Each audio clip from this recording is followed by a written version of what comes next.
¿Alguno conoce una casa que no tenga grietas? Yo desde hace muchas décadas estoy en este oficio de construir y te puedo asegurar que esa casa no existe. Pero aunque estemos condenados a padecerlas, a las grietas, creo que en muchos casos podrían haberse evitado. Soy el arquitecto Marcelo Seia y en este video te voy a contar por qué se agrietan las paredes de tu casa, cómo podrían haberse evitado y en el caso de que tengan solución, cómo repararlas. Te puedo asegurar que te vas a hacer un picnic porque te va a sorprender la cantidad de causas raras que originan su aparición.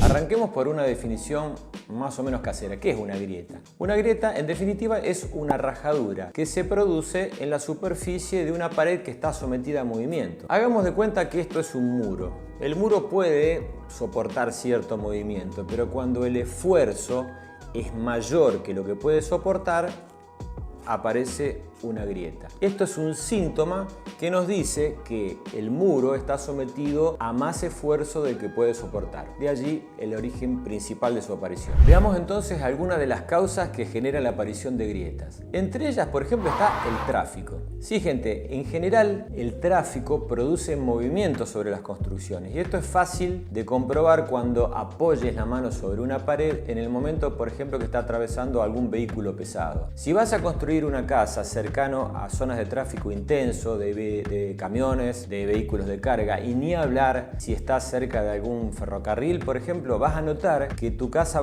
se va a llenar de grietas más allá de lo habitual. En este caso, mi recomendación sería que tomes algunos recaudos especiales al momento de construirla con refuerzos de hormigón y hierro en encuentros de paredes, alrededor de las aberturas. Algo parecido a lo que se suele hacer en construcciones antisísmicas, sin llegar a ese extremo, pero toda esta serie de recaudos de refuerzo van a ayudar a que no aparezcan grietas. Otra de las causas, grietas por secado prematuro. Para entenderlo, veamos un poco esta imagen y te pido que me cuentes a ver qué crees que está haciendo este albañil sobre el muro. Te diría que por lo que está haciendo casi que sería como un espécimen en extinción. Básicamente y sin tantos misterios, lo que está haciendo está hidratando la pared, la está mojando antes de revocarla, antes de hacer el revoque. ¿Para qué se hace esto? Bueno, básicamente para que ese muro no actúe como una esponja que absorba toda la humedad del revoque que se está colocando, que obviamente es húmedo. Cuando el revoque se seca muy rápidamente, se van a generar una serie de craquelado o unas grietas de fisuración superficiales que no solamente quedan feas, sino que son peligrosas porque puede que el día de mañana genere alguna filtración. ¿Cuál sería la prevención en este caso? Bueno, cada vez que debas hacer un revoque o hacer una reparación del mismo, hacer un muy buen mojado, una buena hidratación de la pared para que ésta no actúe como una esponja. Lo importante sería que protegieras también este muro de los rayos directos del sol,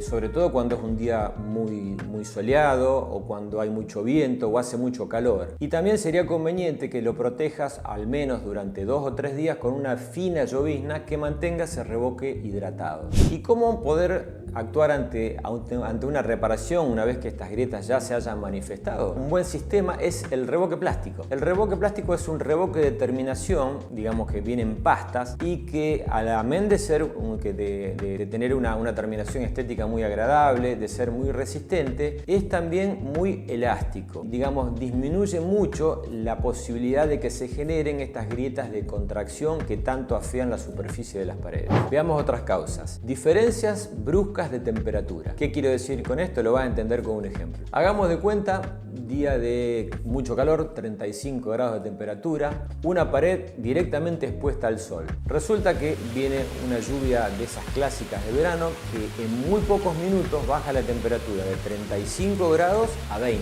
grados. ¿Qué ocurrió con esa pared? Bueno, en muy pocos minutos registró un cambio de temperatura de 15 grados. Esto ocurre más o menos parecido como cuando uno produce un hierro al rojo vivo dentro de un líquido para templarlo. Sobre esa pared que estaba dilatada, estaba hinchada por el calor, se produce una contracción muy brusca, digamos, por el baldazo de agua fría que recibió con la lluvia. Imagínate que esta contracción tan brusca sobre una pared que básicamente está hecho de materiales muy duros, genera toda esta aparición tan clásica de ese mapeado sobre los revoques finos, ese craquelado, esas arañitas que aparecen. ¿Cuál sería una medida de reparación? Bueno, vienen selladores y enduidos plásticos que acompañan justamente, tienen cierta elasticidad para acompañar estos pequeños movimientos y que cubren muy bien las grietas. También, de la misma forma que comentábamos en el caso anterior, funcionan muy bien los revoques plásticos que tienen una alta resistencia a la formación de microfisuras. En cuanto a la prevención, aquí estamos un poco más complicados porque es muy difícil luchar contra la intemperie. En principio te diría que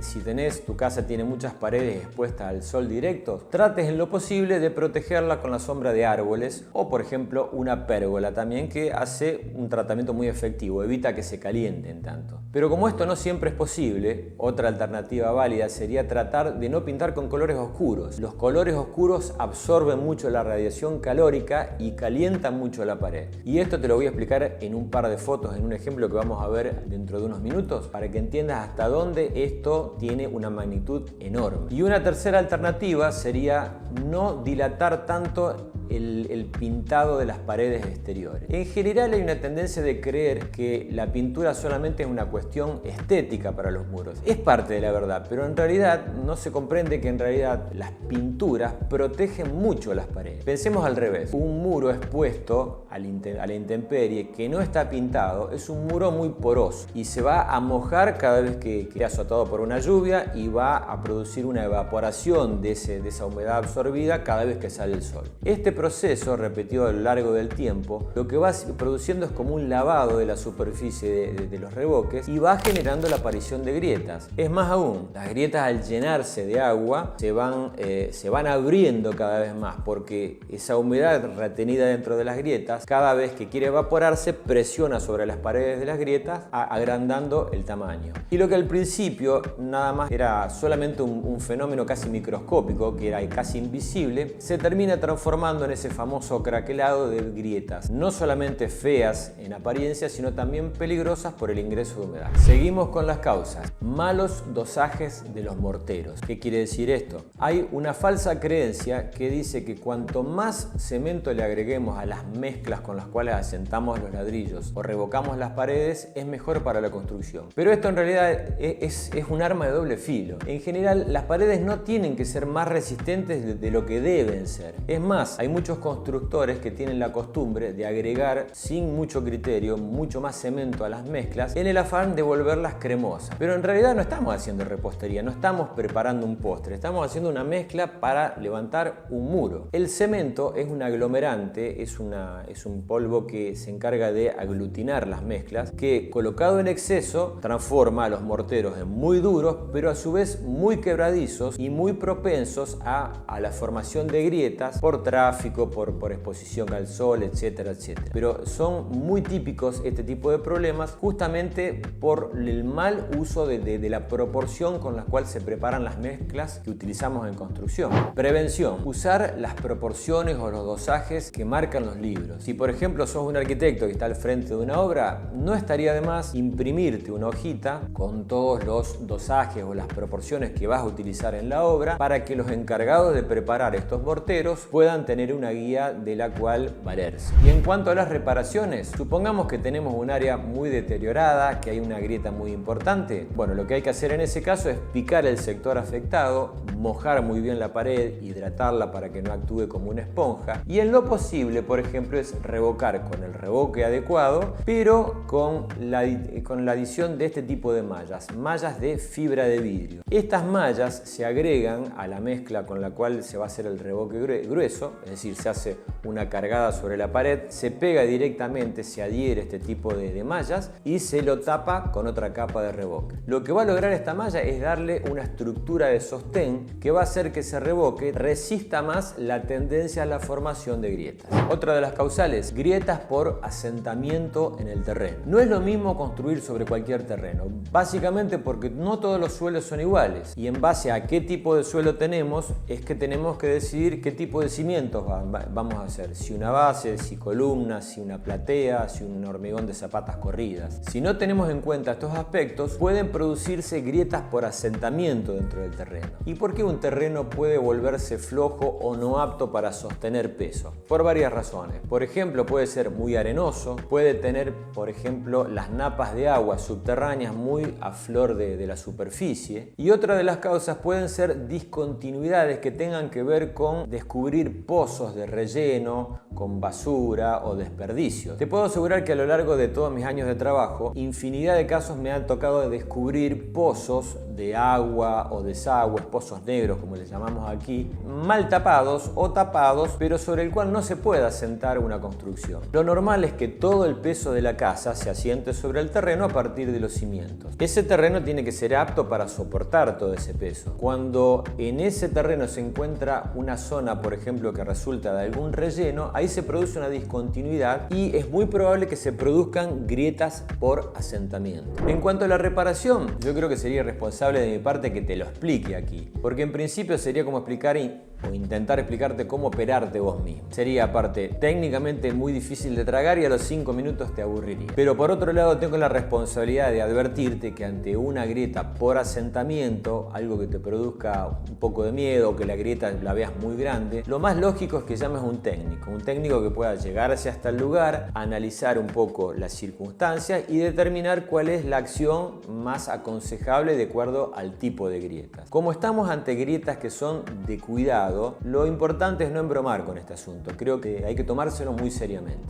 Y en cuanto a la prevención, ¿cómo tratar de evitar este tipo de problemas? Bueno, es muy importante saber el terreno sobre el cual vas a asentar tu casa, qué características tiene. ¿Y cómo saberlo? Bueno, hay dos formas, una barata y otra un poquito más cara. La barata sería preguntarle a los vecinos, sobre todo si va a construir una zona urbana, qué tipo de cimentación usaron. Normalmente esto lo va a preguntar el arquitecto, pero digamos, podemos averiguar justamente con quienes ya hayan construido y no tuvieron problemas y aplicar justamente ese tipo de cimentación. Caso contrario, supongamos que te toque construir en un terreno totalmente deshabitado y no tengas ninguna referencia sobre qué clase de suelo tenés. En este caso lo más aconsejable sería hacer un estudio de suelos. Es nada más que llamar a un estudio técnico que venga a hacer las mediciones sobre el piso y ese gasto te puedo decir que es realmente una inversión porque las conclusiones que vas a sacar en base a ese estudio te van a ayudar a determinar qué tipo de cimiento tenés que utilizar en tu casa. Justamente para no tener ninguno de estos problemas que te he contado anteriormente. Otro de los causales de aparición de grietas que es muy común y que nadie tiene en cuenta son las cargas agregadas sobre los techos. Y para esto, para que se entienda bien, te voy a contar una historia que me pasó unos años atrás.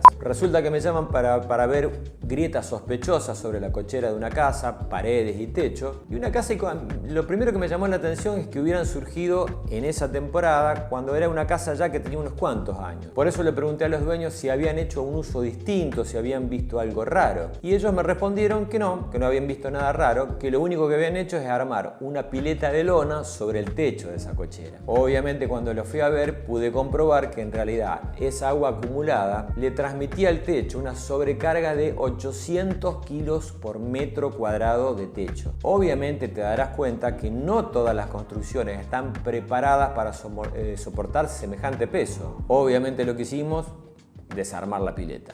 Algo parecido ocurre, por ejemplo, cuando queremos ampliar nuestra casa, pero en planta alta. En esos casos, yo te recomendaría tratar de buscar un sistema que no le cargue tanto peso a la planta baja, porque quizás no sepa si está en condiciones de aguantar una sobrecarga muy grande. En estas circunstancias, por ejemplo, un buen sistema es el uso de paredes de ladrillo de hormigón celular, lo que se conoce como ladrillo, aquí con el nombre comercial de ladrillo Retac. Aquí te voy a dejar un video sugerido para que veas de qué se trata el sistema, pero básicamente son ladrillos muy grandes pero muy livianos que si se complementan, por ejemplo, con un techado de la segunda planta con una cubierta liviana, llamémosle chapa, te estás asegurando de no cargar tanto peso sobre la planta baja. Y más aún, esto se mejora si, por ejemplo, haces la ampliación en estructura de steel framing. Steel framing, te voy a dejar también el video sugerido para que veas de qué se trata. Básicamente es un sistema que basa su construcción en muros de perfiles galvanizados muy livianos y placas de ambos lados. Obviamente esto complementado con una estructura de techo de chapa, prácticamente no le está agregando nada de peso a la planta baja, con lo cual nos aseguramos que las posibilidades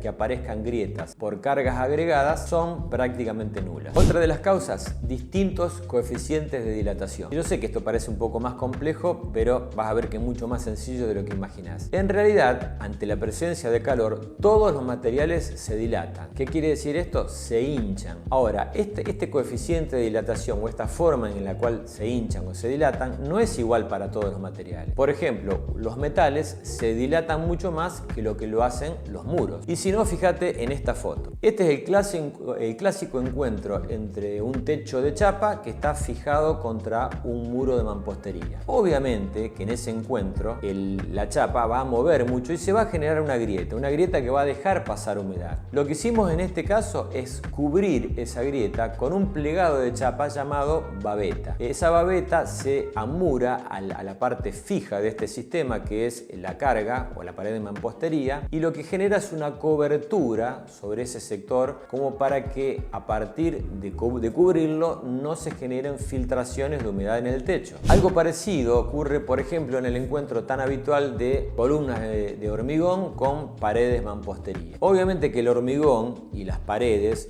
generan movimientos de dilatación totalmente distintos y sí o sí siempre se va a generar una grieta en ese encuentro. Ahora, ¿cómo prevenir y solucionar este tipo de circunstancias? Lo ideal sería revocar esas paredes con la adición de estas mallas de fibra de vidrio que te habían contado para darle ese revoque, una resistencia extra que le permita absorber estos movimientos de lo que te estaba comentando. Seguimos con las causas que producen grietas y en este orden podríamos hablar de una deficiente aislación térmica sobre los techos. Fíjate en estas fotos y decime si no has visto casas con este tipo de grietas. No es casualidad que estas grietas se den en forma casi horizontal sobre la parte superior de las paredes, justamente en coincidencia con los techos de hormigón. Lo que sucede normalmente es que los techos de concreto de hormigón están muy expuestos a la intemperie y reciben perpendicularmente la radiación solar. Como tal, estos techos se calientan mucho, se dilatan,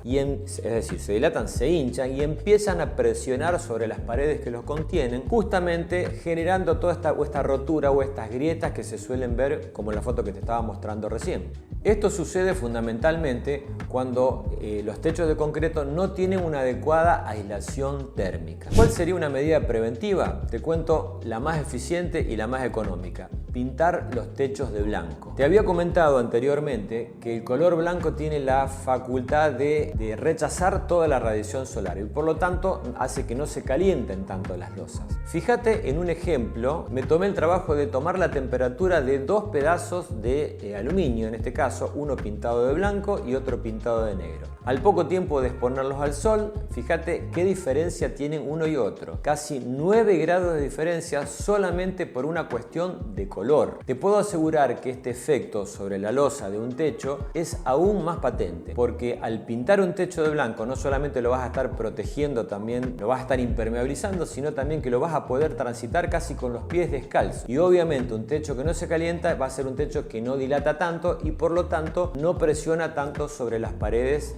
de borde. Esta aislación térmica también se podría haber mejorado, por ejemplo, con este sistema que te voy a explicar aquí. Es la utilización de una especie de sistema de sombrilla o de losetas flotantes, que lo que hacen es generar una zona de sombra entre las losetas y el techo propiamente dicho, que lo mantienen al resguardo del sol. Un techo que no recibe la radiación solar directamente va a ser un techo que no se va a calentar y por tanto no va a presionar sobre las paredes de borde, generando la aparición de grietas. La reparación de este tipo de grietas tan habituales puede abordarse de dos maneras distintas: picando la zona afectada, tratando de revocar con estas mallas de fibra de vidrio que te mencionaba, pero la verdad que mucho más efectivo aún sería el uso de placas cementicias. ¿A qué me refiero con esto? A este tipo de placas que tienen un espesor entre 6 milímetros y 10 aproximadamente, que están hechas básicamente en base a cementos, algunas de ellas con agregados de fibra de vidrio, que se atornillan directamente sobre la pared, sobre el muro en cuestión o sobre la zona afectada por las grietas, generando una cobertura. La terminación es básicamente con pintura, revoque plástico, lo que quieras ponerle. Lo que generan es como una especie de efecto piloto. Lo que hacen es tapar la zona de las grietas, por detrás de lo cual puede generarse o puede seguir apareciendo la grieta, pero siempre a cubierto, estéticamente hablando, que nos protege por lo menos o nos da una mejor visión y a su vez protege el muro de las posibles entradas de humedad que se generan a partir de la presencia de este tipo de grietas.